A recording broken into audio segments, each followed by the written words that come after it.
A clash has spread from a Parisian suburb into major French cities, with a third straight night of violence amid anger at the police shooting of a teenager. For more on the troubles in France, we go to Ross Cullen reporting live from Paris. Ross, President Macron rushing home for crisis talks. We've heard the government saying all options are a possibility. What are they planning to do? Yeah, wait, so you just excuse me if I'm looking down, because we've just had the conclusion of that crisis cabinet meeting. Emmanuel Macron rushing back from the EU Leaders Summit in Brussels to be here to chair that meeting. Some words coming out at the conclusion of that meeting. Emmanuel Macron calling on all parents to take responsibility. A third of those 875 people who were arrested last night were young people, some of them very young. Reports of children as young as 11 taking part in the looting. So the French president, in the last couple of minutes, just calling on parents to take responsibility. He has also said that we will be taking further measures in the coming hours to organise the withdrawal of the most sensitive content from some online forum. He said that TikTok and Snapchat are exacerbating the violence in certain ways. He didn't go on to elaborate that. We will come back to you on further elaboration in terms of that. And he also said, and I quote, "There is an unacceptable instrumentalisation of the death of an adolescent, which we all deplore.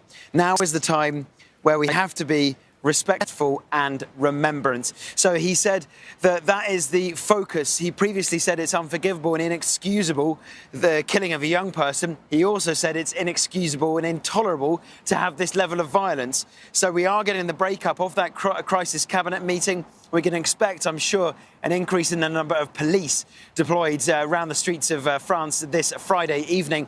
It was 40,000 on Thursday evening, and we saw the biggest protest we've seen yet this week since they started on Tuesday. Surely the Interior Minister will follow up on these words from Emmanuel Macron, I would expect, by announcing even more law enforcement officials on the streets of French cities this evening. So, Ross, what we're hearing from the president, parents take responsibility, essentially a gentle pointing of the finger at social media platforms for exacerbating a difficult situation, and also others for instrumentalizing the tragic death of a young person. Now, moves like that, where he's not saying, recognizing what the UN has described as deep-seated racial discrimination issues in France's law enforcement, how do you see this going down and the impact of that on what's happening right now?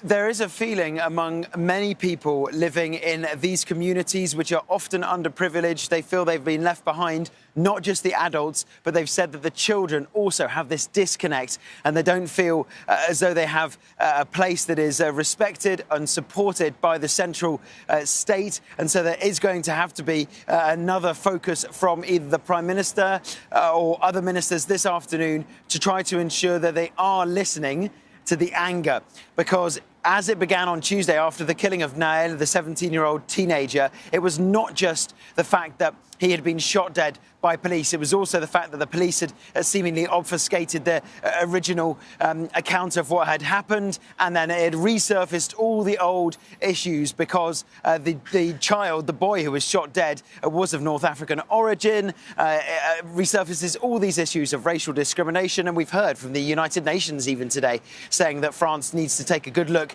at the deep-seated racial discrimination that the UN believes is present within France's police force. We did have one of Emmanuel Macron's MPs saying that she doesn't believe that the French police are racist. She is also a member of an ethnic minority, but she doesn't see that racism prevalent within the police, a member of Emmanuel Macron's party, Renaissance. But there is going to be, having to be, not just short term, as we've heard from Emmanuel Macron here, asking on parents to take responsibility, but there's going to have to be longer term measures as well, surely, if the French government says it is serious about trying to repair some of the disconnects that people claim to be seeing between the state and these communities, often in the suburbs of major French cities. Thanks for that, Ross. Ross Cullen reporting live from Paris.